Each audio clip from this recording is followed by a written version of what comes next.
this week's episode of Perfect Recall, where we recap all of the video game news of the week that you've already read. Starting things off, the main story this week is still pretty much the main story from last week, and that's the Activision Blizzard controversy going on. And it ultimately culminated in, on Wednesday, employees walked out to, send a message. They were not thrilled with very many things going on. Obviously, the culture and the workplace that they are subjected to, but some of the response from those higher up in the company kind of really set things over the edge. To be completely fair and honest, there is so much going on with this story, it is impossible for me to summarize in just a few minutes.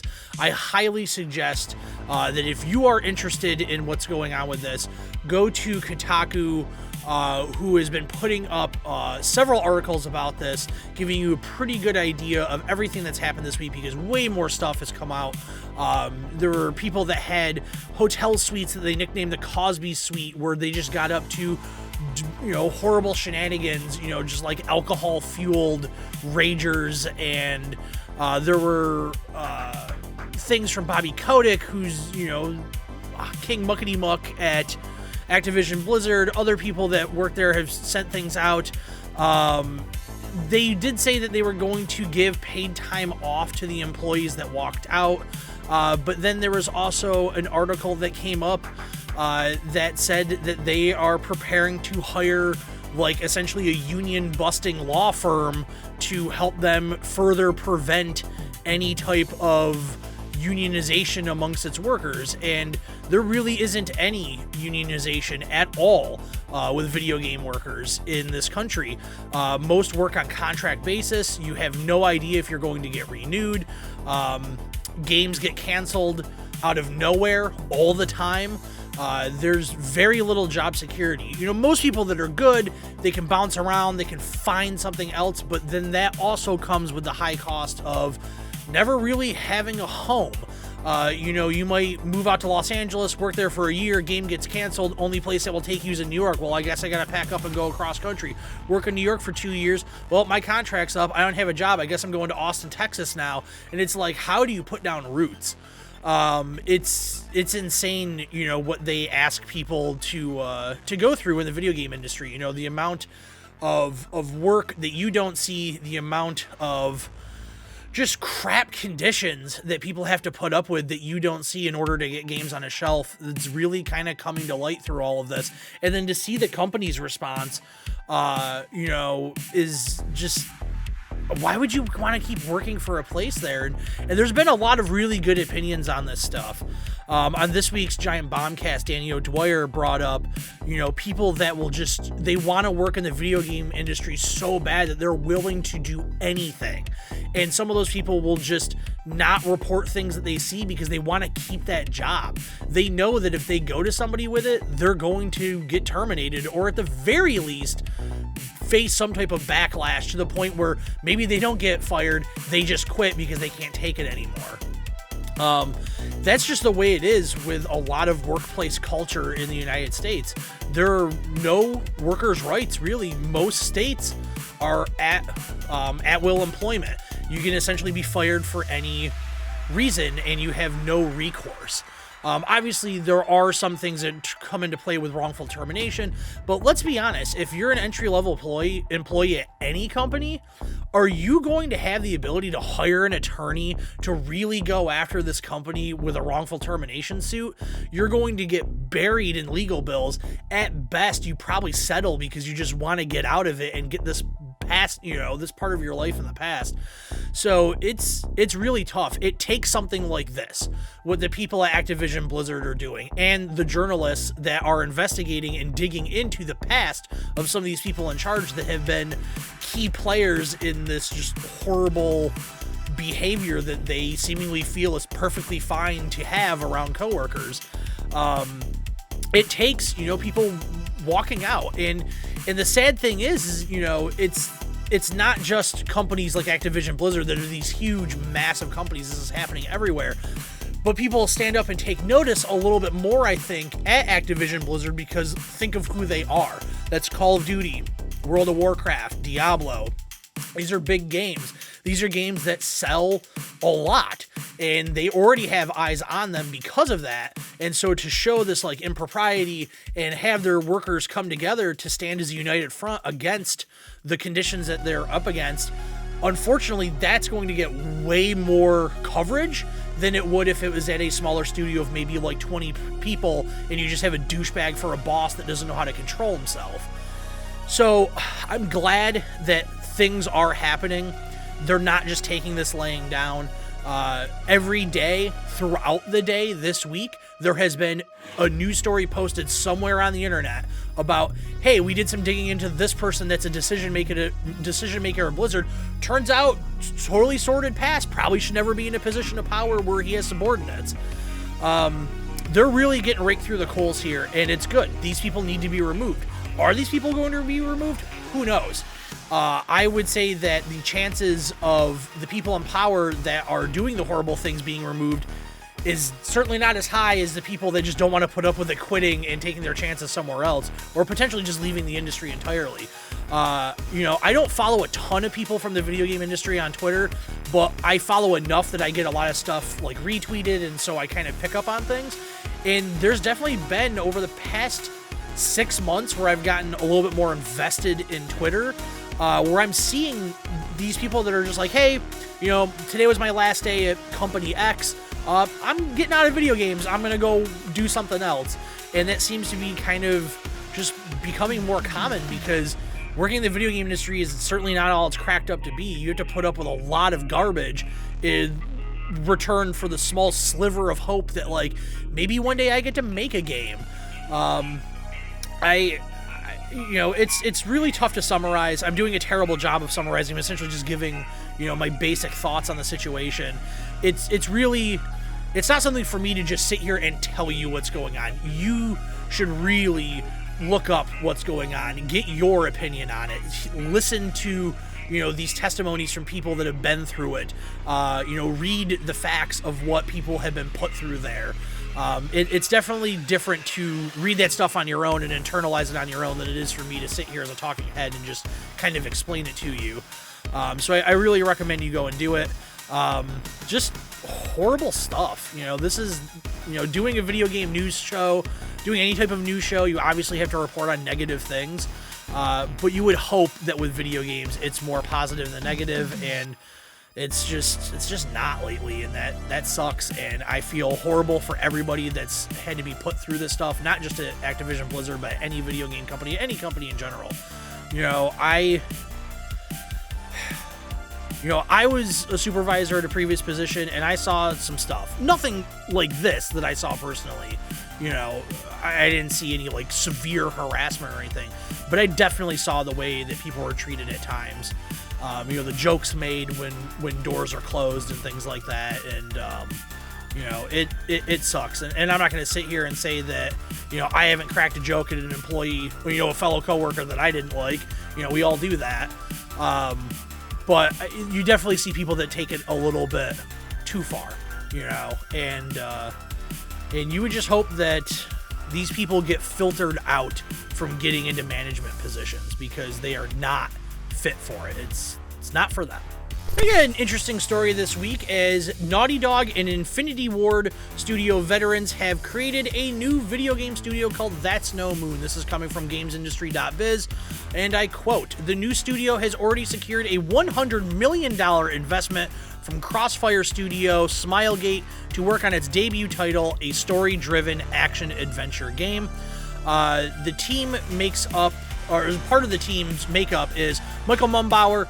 He's the CEO of That's No Moon and former head of PlayStation's Visual Arts Group. Tina Kowalski, Chief Strategy Officer. She was at Sony's Santa Monica. Nick Kononellis, I apologize if I butchered that.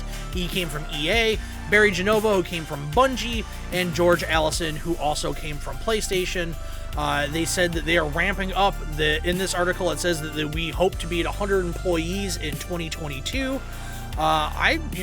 These people have worked on some games. They've worked on some games that have been very successful, games that have done very well, both critically and commercially.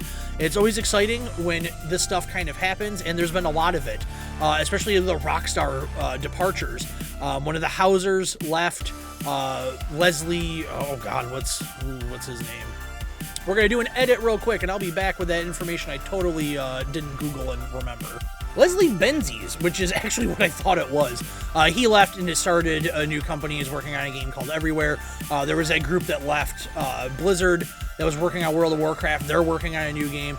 So it's going to be kind of over the next 2 to 4, maybe 5 years, we start seeing these products come out from people that made their former employers a lot of money with some groundbreaking titles, and I want to see what they can do. You know, you would hope that like any creative shackles that they had on them are off, and they're off to the races, so to speak, kind of doing whatever they want to do.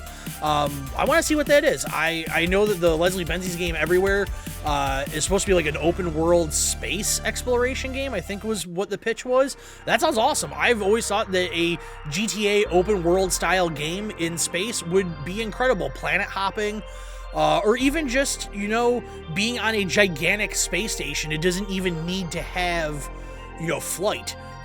Just being in this like futuristic kind of setting, I think would be nice. It's kind of an oddly underdeveloped sort of story, you know, genre. It's not really a genre, but, you know, thinking of like a Grand Theft Auto mixed with Mass Effect.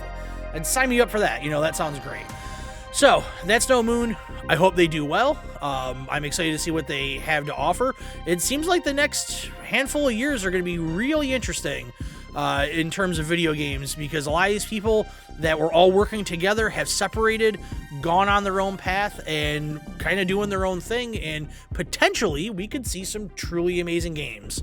And last up this week is that Microsoft and Sony have announced that their respective consoles are setting records, and that's why you can't seem to get them, mixed with manufacturing issues. The PlayStation 5 has surpassed 10 million units sold worldwide. It is the fastest console ever for Sony to reach that, and the Xbox Series X/S, they combine it together, have sold 6.5 million units. In that same amount of time, the Xbox One didn't even reach 6 million. It was a little bit over 5.5. You know, and I get that people are going to see that and be like, that's ridiculous. I haven't even seen one. Like, you can't even buy one. Who's buying these things? They're out there. They really are. Just this week alone, Target had it in stock at least a couple of times on the PlayStation side. Xboxes were getting more frequent. You can get an Xbox Series S right now. If you want to do the Xbox All Access thing and get a Series S, you can get one. It is in stock at Best Buy, Walmart, Target, and GameStop. You can go and get one. I've seen Xbox Series S's in Target. GameStop has had them in stores. That's not hard to find. A Series X, however, has oddly become kind of hard to find. For the past month or so, I would say it was the Xbox that was much easier to find online than the PlayStation, and they seem to have kind of flipped this past week.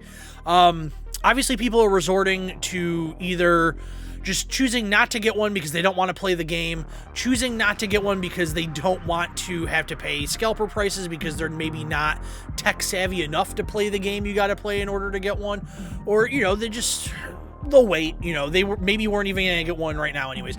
To be fair, as someone that has a PlayStation 5, there are not a ton of reasons to have a PlayStation 5. Miles Morales is an incredible game, but it is available on the PlayStation 4.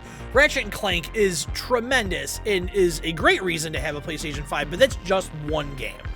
Same with Demon's Souls for people that are more into that kind of thing. It is just one game, and even that's a remake of a game that already exists on other platforms. Xbox, on the other hand, sure, there is, you know, the reason is Game Pass. But if you really just want to kind of jam out on Game Pass, there's not a lot on there that's exclusive to the Series X. You could pick up an Xbox One, or if you already have one, if you have a gaming PC that can handle it, there is Game Pass for PC. So again, there's reason to get an Xbox right now. I'd say probably a little bit more than a reason to get a PlayStation. But again, you have the ability to play most of those games in another way. You know, I get that people don't want to play the game. The game sucks. You know, I went through it twice because I wanted to get a new graphics card this year. You're spending your time in weird discords I don't even use Discord, so I had to teach myself how to use Discord in order to get this. You had to memorize stock patterns. Like, I realized that 11 a.m. Eastern Standard Time every other Tuesday, Best Buy was getting graphics cards in stock. And I don't know if that's still true because I got mine. I don't need one anymore, so I stopped paying attention. The PlayStation, I got my PlayStation 5 by chance. I entered the New Egg Shuffle, which is a lottery system that they do 1 to 2 times a week. You enter it, it's a random drawing. It doesn't mean that you win the PlayStation, it just gives you the opportunity to buy one. And I did it, and somehow I got it. Maybe New Egg picked me because I spent a lot of money there. Maybe it truly is random, who knows. And not everybody wants to sit on Twitter all day. Not everybody can sit on Twitter all day. If you got a desk job where you can have Twitter open on your phone or in another browser window, sure, that's great, but not everybody can do that. People work outside. People have a job where they have to lock their phone up. It sucks. It's not going to get any better this year, I can tell you that. There's still a microchip shortage. It's going to be a while before you can just walk into a store to get one. I will say that some things are getting better. I was at 2 Targets today, and both of them had PS5 controllers in stock. They had headsets in stock. They had the media remotes in stock. They had the controller chargers in stock. The controller chargers have actually been very hard to find. They're getting a little bit better with that stuff because just a few months ago, when I went to go get the official Sony PS5 headset, I had to ask for it because the guy at Target was like, we're not even bothering putting PS5 stuff out because nobody's got one around here. So, like, what's the point? Which I think is a little ridiculous. There are people that live in my area that have a PS5 that would be more than willing to go to Target to pick up an extra controller or whatever. That kind of is what it is. But yeah, I get that not everybody wants to deal with it, and I get people's confusion as to, like, how could this possibly sell 10 million units? They're impossible to find. You can't find one anywhere. So I get that. But they are out there. People are buying them. And, congratulations to both. PS5 is a great system. It's got a lot of bugs that have been slowly worked out, through some system updates and things like that. I haven't had any crashes in a while, and I've used rest mode a few times, and that went okay. I'm kind of easing myself into it, one toe into the bathwater at a time. But I'm actively on the hunt for an Xbox Series X. There's some stuff that's coming to Game Pass that I want to check out. I just like the convenience of Game Pass, so I'm actively looking for one. I don't think I'm going to find one anytime soon. If I get one by the end of the year, I consider that a success. So we'll see from there. And that's going to wrap up this week's episode of Perfect Recall. And as always, we do some channel maintenance at the end of these videos, some housekeeping to talk about the comings and goings of the channel. This past week was the second episode of finally getting around to it, where I played Super Mario Strikers. I think that video came out pretty good, trying some different stuff with the editing, trying to put some ha-has in there, trying to put some comedy in there. I'm terrible at writing comedy. I'm terrible at sitting down and just on the spot trying to say something funny. Like, I can't do that. So I'm we're working it out. That series is going to come up on Thursdays, and that will be weekly. So every week you will have an episode of Finally Getting Around to It, and every week you will have an episode of Perfect Recall, Thursdays and Saturdays respectively. I've started pre-production, script writing of the next kind of like main, bigger video. That's going to be a little while. Also, recently, the last episode of Push Start, if you will, came out. That was back on Monday, and that is part 2 of my most nostalgic games of my childhood. While the Push Start name is retired, I will do another video in the future about more nostalgic games from my childhood. Gotta cover the Dreamcast and the PC and some other systems. So those will continue, but I like the new direction I'm going with the next video. It's not focusing on like a singular game or a singular genre like other videos have. So good things coming. Again, thanks everybody for watching. I do truly appreciate it, and I will see you right back here next Saturday for another episode of Perfect Recall.